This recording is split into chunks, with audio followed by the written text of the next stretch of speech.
Candidature pour 500 sièges au niveau de l'Assemblée nationale. Ce sont les révélations du président de la CENI, Denis Kadima. Les dossiers des candidatures pour l'élection des députés nationaux. 25 000 dossiers. C'est quand même trop. Pourquoi tout le monde veut devenir député national? Voilà, nous allons parler en gros du processus électoral avec nos deux invités d'aujourd'hui. Il s'agit de M. Joe Maele. Il est politologue. Il est accompagné de M. Symphorien Kayembe. Il est analyste politique pro-Union sacrée de la nation. Bonsoir, M. Joe Maele. Bonsoir, Madame Gisèle. Bonsoir à tous les Congolais qui nous suivent de partout. Je pense que nous allons parler République. Je pense que nous allons réfléchir autour des questions qui gangrènent la République. Merci pour votre invitation. Une salutation particulière à mon frère et ami avec qui nous partageons les idées, M.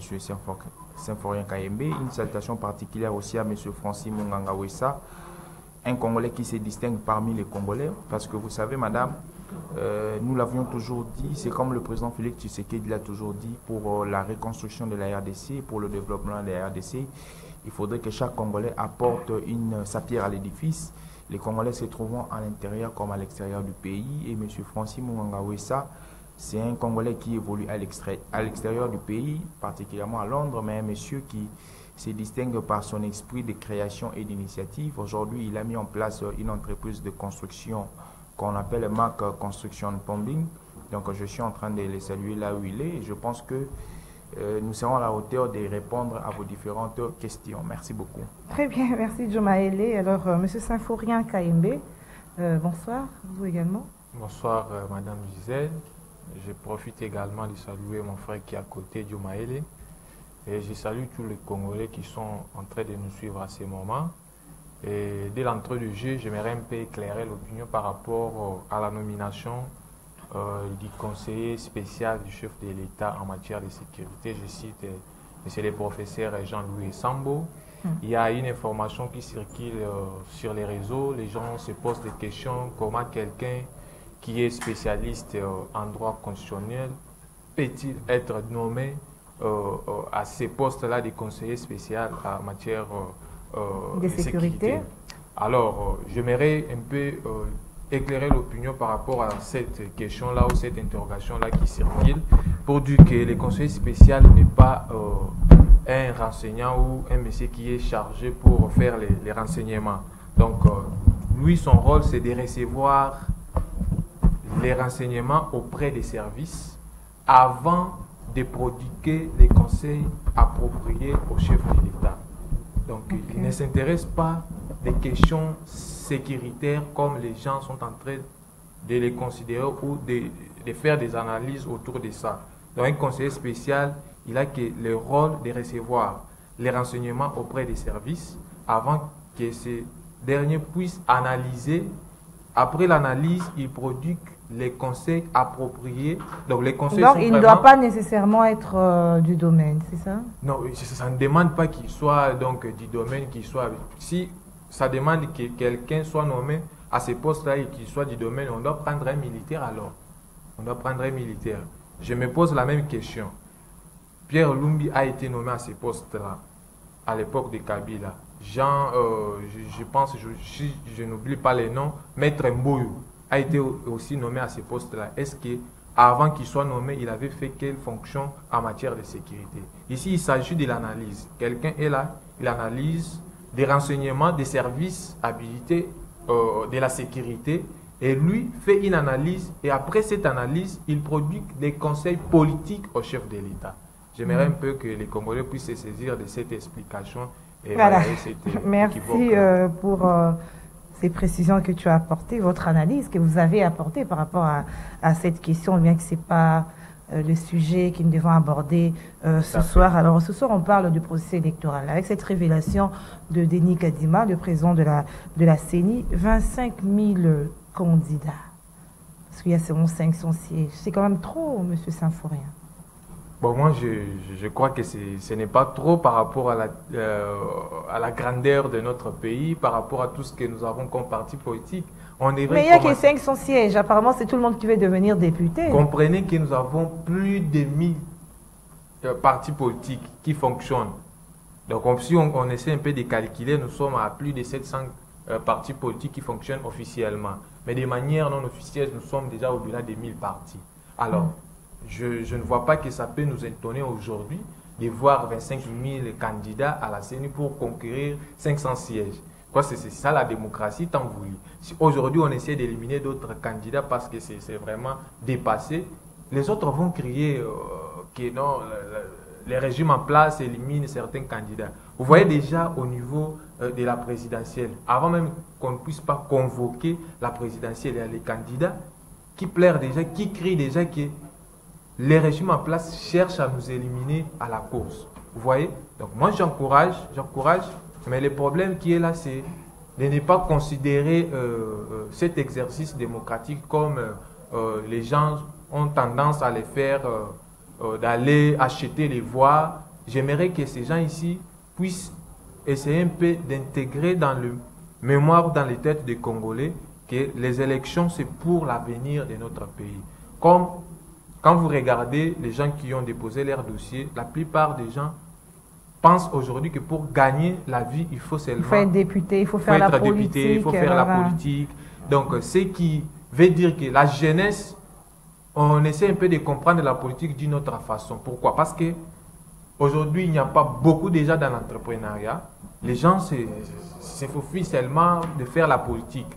Mais regardez le nombre de candidatures déposées à la CENI par rapport aux années antérieures. Je crois le cycle électoral qui vient de nous donner la législature que nous avons aujourd'hui, il y avait 15 000 candidats. Aujourd'hui, donc c'est 10 000 de plus. Donc vous voyez qu'il y a l'évolution, mais l'évolution là n'est pas constatée dans l'opinion publique. Donc aujourd'hui, nous sommes à 25 ans. L'évolution est positive ou c'est négatif? Bon, l'évolution, c'est négative. Parce que si je fais la lecture depuis la Troisième République, du 1998 avec l'avènement de la Fidèle, vous constatez que sur le plan institutionnel, toutes les institutions sont assises. Mais sur ce qui concerne l'homme qui doit animer ces institutions, vous comprendrez qu'il y a vraiment une différence. L'homme ne comprend pas que les institutions sont au service de la nation. L'homme comprend autre chose que...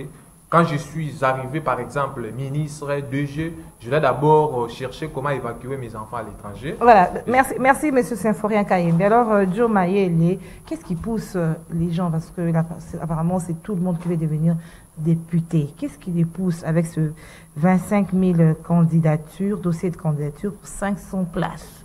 Et comment décourager? Il y a deux questions, deux volets. Décourager et pousser. Je pense que moi, je vais aussi embrasser...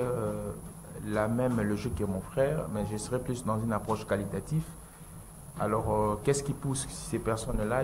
Vous savez, il y a des velléités qui sont personnelles. Ces velléités-là, ça dépend. Il y a certaines personnes qui recherchent l'honneur, d'où en sciences politiques on appelle la timocratie. Il y a certaines personnes qui vont aussi rechercher l'argent, où on va partir avec la kleptocratie. Il y a certaines personnes qui vont rechercher l'estime aussi. Il y a certaines personnes qui vont rechercher aussi servir la nation. Mais dans tout ça, il y a un agent causal. Ce sont les partis politiques qui faillissent à leur mission. On a toujours dit en logique, c'est un principe qui est normal, c'est que quand les prémices sont mauvaises, il n'y a pas de conclusion. Vous savez, aujourd'hui, lorsqu'on parle de la question du parti politique, plusieurs personnes la définissent très mal. Un parti politique... c'est le cadre idéal de production des acteurs politiques. Un parti politique a des missions et des fonctions. Parmi ces fonctions, il y a 3 grandes fonctions qui sont trilogiques, qu'on appelle des fonctions manifestes: la formation, la sélection et l'encadrement. Vous savez, dans un parti politique qui respecte ces normes, qui forme, qui encadre, qui sélectionne, normalement, on ne veut pas avoir beaucoup de candidats parce qu'on doit d'abord montrer à chaque candidat pourquoi est-ce qu'on va au législatif, quelles sont les missions d'un candidat. Parce que si vous... Ils ne les font pas, les partis politiques ne les font pas. Non, ils ne les font pas.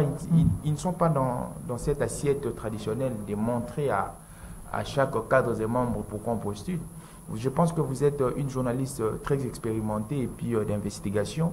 Prenez 10 candidats de chaque parti que vous voulez, demandez-les pourquoi vous voulez postuler et quelle est les missions d'un parlementaire. Ils vous diront que je vais mettre l'eau, je vais construire le courant, je vais construire les macadams. Qui ne sont pas de leurs prérogatives. Vous voyez, déjà, quelqu'un qui ne sait pas que lorsqu'on va au Parlement, c'est pour légiférer, c'est pour contrôler l'action du gouvernement, il ne sait pas. Il ne sait pas que ces missions se fondent dans l'article 100. Vous comprenez? Donc, il y a plusieurs personnes qui vont postuler, parce que, comme j'ai dit, ils sont dans la recherche de l'honneur, de l'estime, de l'argent, mais ils ne reflètent pas les politiques ou cette personne qui va servir sa nation. C'est pourquoi vous allez constater qu'il y a beaucoup de personnes, beaucoup de jeunes gens qui vont aller postuler. Et puis, il y a aussi, moi je n'appelle pas ça une largesse, mais c'est ce que notre loi électorale a voulu. Si on veut aujourd'hui restreindre les carrés, parce qu'il faudrait un suffrage censitaire, restreindre les carrés, il faudrait encore augmenter les critériums dans les sérieux. Avant de postuler. Avant de postuler. Soit on fait des primaires qui feraient que on puisse faire les recyclages et puis qu'on puisse avoir des bonnes personnes. Parce que Platon a toujours dit une chose, je pense que c'est Platon, il dit la politique, c'est pour les personnes qui ont au savoir. Alors, la gestion de la chose publique, ça, on ne donne pas ça à tout le monde. La gestion de la chose publique, c'est la gestion de toute une société. Et vous allez savoir aujourd'hui, l'appareil qu'on appelle Parlement aujourd'hui, qui est bicaméraliste, c'est les reflets de notre société, c'est les reflets de nos lois. Les lois, c'est les reflets d'une société. Lorsque nous avons des personnes qui ne sont pas techniciens en la matière, certaines personnes qui ont des velléités en dehors que celui ou celle de servir la nation, vous allez comprendre que nous aurons une société désorientée. Alors, nous, ici, nous prêchons aux partis politiques. Je pense que actuellement, ils ont postulé, mais dans les prochaines mandatures, dans les prochaines séances, il faudrait un sérieux énorme. Et à nous, peut-être qu'ils vont entrer dans la mandature qui va venir, que nous puissions verrouiller la loi électorale avec des critériums sérieux. Parce que les institutions, là, reflètent toute une nation. Si on n'a pas des personnes sérieuses au sein des institutions, nous aurons des aventuriers. Donc, c'est un peu... Est-ce que c'est pas aussi parce qu'il n'y a pas d'emploi dans les pays, aussi parce que les émoluments sont tellement élevés que ça attire tout le monde vers à devenir député? Non, moi je ne pense pas. S'il n'y avait pas d'emploi, et quelqu'un va payer une caution de plus de $500, il a trouvé cet argent. Ce sont les partis politiques qui payent pour ces candidats? Non. Bon, entre guillemets, si ce sont les partis politiques qui payent, mais lorsqu'on demande les démarches pour avoir les documents pour postuler, il y a ceux qui partent payer les casiers judiciaires, l'attestation des nationalités. Ils sont dettes, hein? Tout ça. Non. C'est parce que, moi je vous dis, c'est parce que les envies se diffèrent, madame. Aujourd'hui, on doit... Moi, j'ai dit, cette question que vous me posez, j'ai toujours dit, ça transcende la dimension du politique.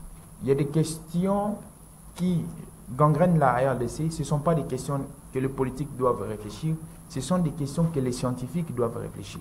Alors, cette question que vous m'aviez posée reflète du scientifique. Pourquoi? Parce que nous devons réfléchir comment il faudrait orienter notre société, donner à notre société une certaine ADN, que ce soit dans la dimension politique, économique, pour que dans les générations à venir, que nous ayons une société orientée. Vous voyez, aujourd'hui, plusieurs personnes pensent que lorsque je vais en politique, je vais gagner la vie. Ils vous diront gagner la vie comment? Je vais voler l'argent. Parce qu'il y a une sorte d'ADN qui est mise là, les gens ont ça en tête. Nous qui sommes en politique, pourquoi nous n'avons pas gagné cet argent que les gens pensent? Non. Peut-être qu'on va vous nommer ministre, député, ministre, administrateur. C'est d'abord, la politique, c'est d'abord une passion. C'est d'abord la serviabilité. Tu te mets là pour que tu puisses servir les autres par rapport aux potentialités et aux qualités que vous aviez. C'est très important. Et il faudrait connaître les rouages étatiques. Parce que l'État, c'est tout un système. Lorsque vous ne connaissez pas le rouage étatique, vous serez une mauvaise autorité. Donc, c'est un peu ça. Donc, je retiens que les partis politiques ne jouent pas pleinement leur rôle. Ils ne sont pas dans leur assiette traditionnelle, madame. Ça, il faut être vrai. Ils ne sont pas dans leur assiette traditionnelle. Ils sont toujours dans des, peut-être, manifestations. Oui, je suis un politologue chercheur en sciences politiques. Je suis un encadreur et j'ai eu à fréquenter beaucoup de structures politiques. J'ai eu à encadrer même des personnalités de ces pays personnellement. Vous voyez que lorsque vous posez des questions minimes, posez des questions minimes, pourquoi on va aux élections? Nous sommes dans quel système électoral? Il y a une personne, nous partons aux élections, nous avons un cadre juridique qu'on appelle la loi électorale, qui ne sait pas qu'il y a un système, il y a deux seuils maintenant, les seuils d'éligibilité et les seuils de représentativité. Et si vous ne représentez pas ces deux seuils-là, vous n'atteignez pas ces deux seuils-là, vous allez tomber. Mais ils y vont quand même, sans connaître tout cela. Il faut aussi des explications par rapport à ça. Je vais vous donner une raison. Vous savez que pour être député ici, il faut partir, c'est le système proportionnel que nous utilisons, ce n'est pas le système majoritaire.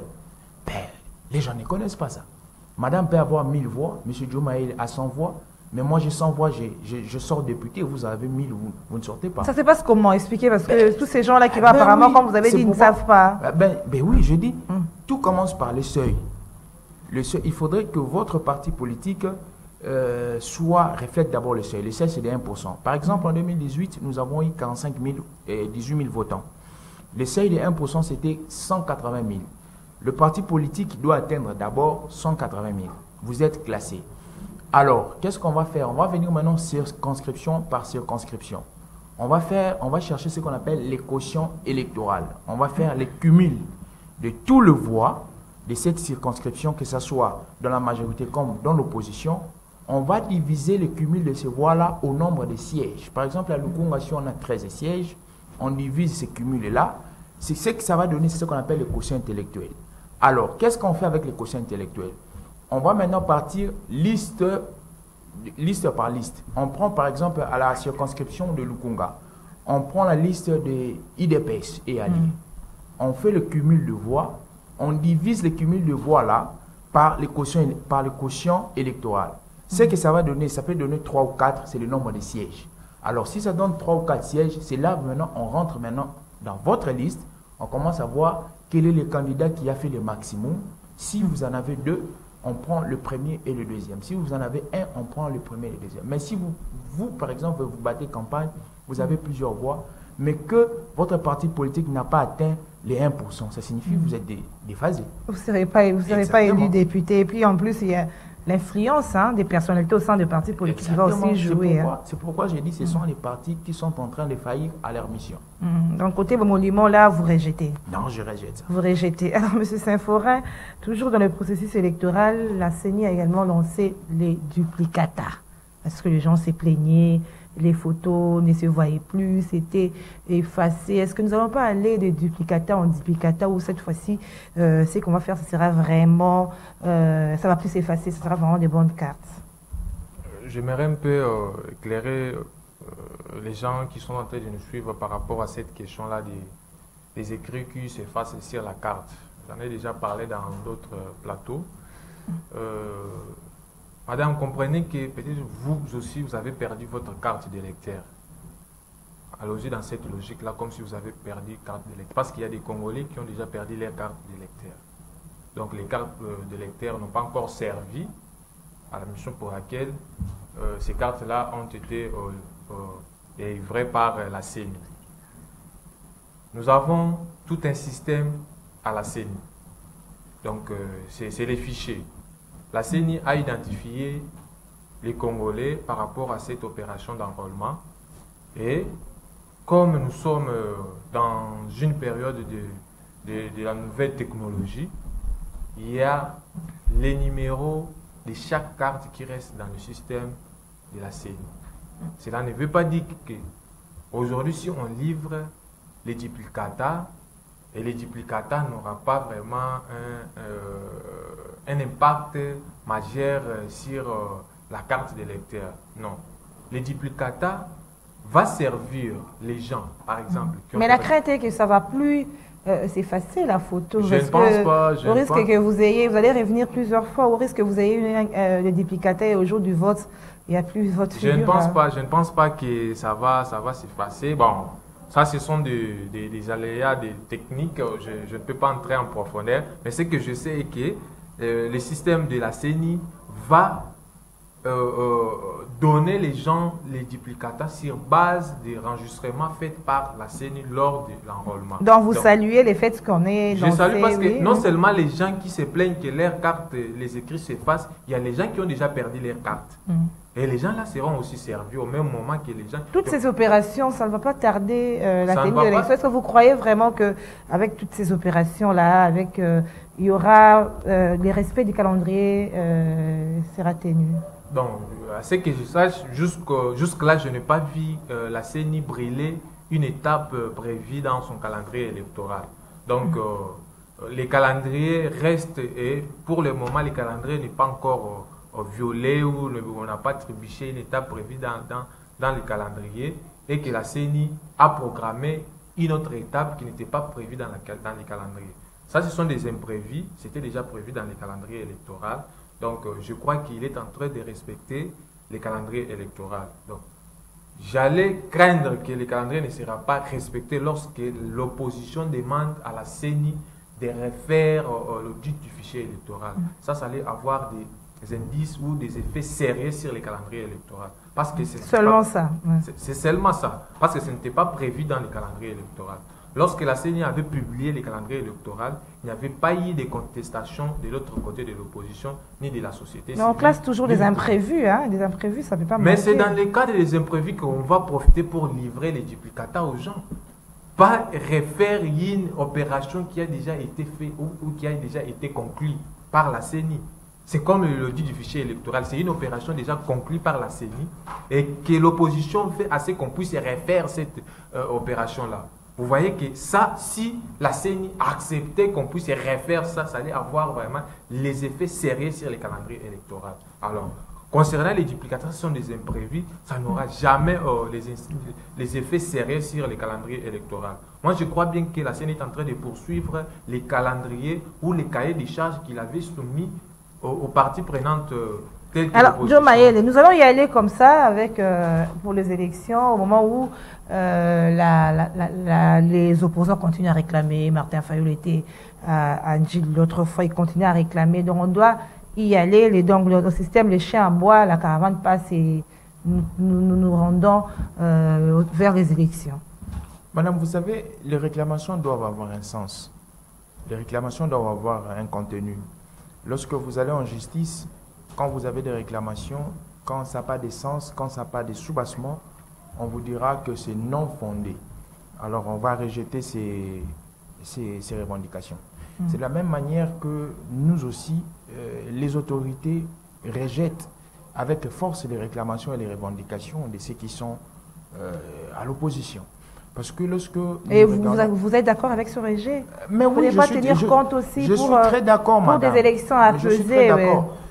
Il faudrait qu'on nous donne un contour très fondé, un contour costaud des différentes réclamations. Je pense que ces réclamations que ces gens de l'opposition font doivent aussi se rencontrer positivement avec les différentes dispositions légales que nous avions. Vous savez, lorsque nous sommes dans une société, il ne faudrait pas marcher comme si nous étions dans une jungle. Il faudrait que tout citoyen marche dans la dynamique de respecter les lois, ses actes et ses actions. Et les opposants veulent nous montrer que on doit marcher au-delà de ce que disent les règles du droit. Ils veulent nous amener dans un cadre extra-démocratique, dans un cadre de consensus, un consensus qui n'est pas un instrument démocratique voulu pour le pouvoir, pour les gymnastiques institutionnelles, pour arriver dans une conclusion quelconque. Et toutes ces revendications-là, madame, comme je l'ai dit tantôt dans mon allocution, n'ont pas de soubassement. Parce que si je veux me balader dans l'audit de ceux qui demandent, vous allez comprendre que l'audit, ce n'est pas sur demande de l'opposition, mais l'audit, c'est la CENI qui fait cet audit-là. La CENI fait cet audit. Mais il doit être correct aussi, cet audit. Non, mais lorsque vous lisez l'article 9 de la loi portant fonctionnement et organisation de la CENI, l'article 211 de la Constitution les législateurs octroient à la CENI, je peux dire, les monopoles de l'organisation des élections du processus électoral. C'est à la CENI de faire, d'opter les choix des différents mécanismes électoraux. La CENI fait appel à une prestation, lorsque vous allez dans les marchés publics, on appelle ça les prestations intellectuelles. La CENI fait appel à une prestation intellectuelle que nous avions eu les 5 personnes qui ont audité le fichier. Et puis, je veux vous rappeler, madame, la question de l'audit, ce n'est pas une question qui relève de la légalité. Parce qu'il faudrait toujours faire une différence entre la coutume et la légalité. La coutume est facultative, mais la légalité est impérative. Donc, on peut s'habituer à faire quelque chose par coutume, ce qui est facultatif, mais on ne peut pas s'habituer à faire quelque chose parce que c'est légal. Donc, la CENI a fait une chose par coutume et non par légalité. Alors, il y a aussi... Mais pour que nous puissions vraiment atterrir dans l'apaisement, vous ne voyez pas qu'il faut tenir compte des revendications des uns et des autres pour que nous ayons des élections véritablement apaisées. Il y a 4 personnes qui sont au bloc de Lubumbashi. Mais Délice et Sanga, ils ont déposé. Moïse Katumbi, ils ont déposé. Tout en maintenant leurs revendications. Mais ils ont déposé, ils partent aux élections. Alors on parle d'autre chose, on parle des nominations. Parce que beaucoup de gens s'interrogent. On vient de nommer, notamment au niveau des renseignements, bien que Séphorien l'a déjà abordé tout au début, mais pas dans l'angle que nous devons prendre en ces moments où on se prépare pour les élections. Hein? Comment est-ce que vous expliquez cela ou comment vous comprenez cela? Parce que vous voyez que c'est une façon aussi de bien préparer les élections. Bon, je pense que les gens diront que c'est une récompense où le chef de l'État est en train de récompenser les gens qui l'ont accompagné pour arriver là où il est maintenant. Pour qu'on puisse l'accompagner davantage en 2023. Ce qui est vraiment faux, parce que quand vous regardez toutes les personnalités nommées, par exemple le professeur Jean-Louis Sambo, il n'est pas du tout politique. Et vous regardez celui qu'on a nommé à la NR, bien qu'il ait été le conseiller d'effet Etienne Tshisekedi, donc il n'est pas vraiment dans le milieu politique où on voit les interventions. Par exemple, il y a quelqu'un qui a été nommé de l'INC, je vois l'INC se réjouir. Bon. Je ne sais pas quel parti politique s'est réjoui de la nomination du professeur. Non, mais dans les autres entreprises, tous ce sont des politiques. Et c'est ça ce que je dis. Mais la plupart des gens... À part les services de sécurité, ce que vous êtes en train de dire là, mais... C'est ça ce que je dis. J'ai dit, par exemple, les deux là, ils ne sont pas dans la scène politique comme des acteurs politiques actifs.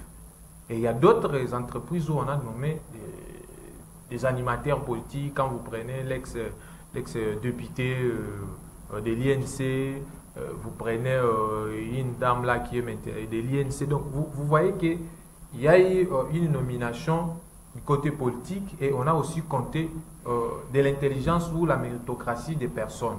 On est en train de placer l'armement pour les élections, pour non, ce n'est pas pour remporter les élections. Moi, je pense bien que pour redresser ou pour s'appuyer sur le développement, on ne peut pas interdire à un chef de l'État de balayer les gens qui n'arrivent pas à servir. À quelques mois de la tenue des élections. Ce n'est pas un problème. Moi, je ne pense pas que c'est un problème qu'on doit s'interroger pourquoi il a nommé. Par exemple, s'il constate que tout le monde a décrié comment les services de l'ANR s'est comportés, alors on a balayé celui qui était là. Pourquoi les gens crient? Le chef Vigano peut-être à la veille des élections, avec des échauffourées électorales, comprenez que peut-être peut y avoir des brutalités pour arrêter les gens. Vous-même, vous savez comment, lorsqu'on arrive pendant la période de campagne électorale, comment les acteurs politiques se comportent.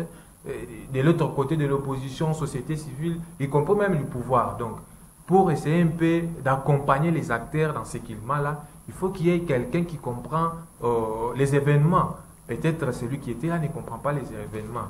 Merci Symphorien Kaïmba. Alors, c'est la même lecture, votre lecture aussi, M. Joe Maele, par rapport à ces nominations. Je pense que la première lecture, c'est que le président de la République est dans ses droits. Lorsque vous lisez l'article 79, je pense à l'alinéa 2, on vous dit que le président de la République statue par voie d'ordonnance. Donc, il n'a pas péché, il n'a pas transgressé une loi quelconque, il est dans ses droits et dans ses prérogatives. Ça, c'est la première observation que je dois faire. La deuxième observation, c'est que je partirai dans une approche organisationnelle. Vous savez, Max Weber définit l'État comme une entreprise politique à caractère institutionnel. Prenez la caricature d'une entreprise, vous allez comprendre quelle est la place du chef de l'État. Dans une entreprise, il y a ce qu'on appelle la ressource humaine. La ressource humaine, ce sont les personnes qui travaillent. Alors, la ressource humaine, si elle est bonne, cette entreprise va aller vers son essor. Quand la ressource humaine devient polluée ou devient faillible, l'entreprise aussi va vers sa faillite. Alors, le chef de l'État étant le big manager, a cette capacité de pouvoir roter, changer, enlever. Lorsqu'il y a un département qui boite, lorsqu'il trouve qu'il n'y a pas satisfaction, le département ne peut ne pas boiter, mais lorsqu'il ne trouve pas, il n'y a pas satisfaction par rapport à ses attentes, la Constitution lui octroie ses droits de pouvoir statuer par voie d'ordonnance. Je pense que les chefs de l'État vont dans cette dynamique, dans cette approche organisationnelle. Et je trouve que les personnes qui étaient, ils travaillent, mais pas bien. Parce qu'il y a différentes dimensions. Nous parlons français. On peut te dire tu travailles, oui, mais tu ne travailles pas bien. On peut te dire tu travailles, mais tu es excellent. Alors le chef de l'État, dans sa tête, il veut ce qui est excellent. Il veut un travail, mais excellent. Il ne faudrait pas se limiter dans la dimension du travail, mais il faut aller dans la dimension de l'excellence. Alors, c'est dans cette logique-là que le chef de l'État fait des rotations. Je ne pense pas qu'il a dérogé à une règle quelconque, et je pense que ces personnes qui sont nommées, ce ne sont pas aussi des personnes ramassées de gauche ou de droite, ce sont des personnes qui ont des CV bien bombés, ce sont des intellectuels et des scientifiques. Je connais, pas particulièrement, mais je connais le prof Sambo. Je connais de quoi il est capable, c'est un scientifique avéré, mon frère l'a dit, c'est pas un parvenu dans la sphère, il fut juge à la Cour constitutionnelle. Oui. Déjà, être juge à la Cour constitutionnelle, la dernière instance juridique du pays, ça ne se donne pas à tout le monde. Donc, je pense que ce sont des ordonnances très positives. Et aujourd'hui, nous avons un chef de l'État qui nomme les personnes avec toute libéralité, avec toute flexibilité. Et ce que je constate chez le président Félix-Antoine Tshisekedi, c'est qu'il fait une certaine symbiose entre l'expérience, l'intelligence et la jeunesse. Alors, cette symbiose-là, ça permet à ce que nous n'ayons pas de frustrés au sein de la société. Si vous lisez même ces ordonnances passées, vous allez comprendre que la jeunesse a une place très importante pour le président Félix-Antoine Tshisekedi. Il n'oublie pas cette jeunesse, mais il colle cette jeunesse avec l'expérience de ceux qui ont travaillé, et c'est ce qui forme la force d'une nation lorsque tous nous travaillons dans une seule direction. Voilà, merci M. Diomaye. Je rappelle qu'il est politologue. Et merci à vous également M. Symphorien Kayembe, analyste politique. Merci d'avoir participé à cette émission Au-delà de l'actualité. Merci. Alors merci à vous fidèles téléspectateurs du magazine Au-delà de l'actualité. Nous nous retrouvons au prochain numéro.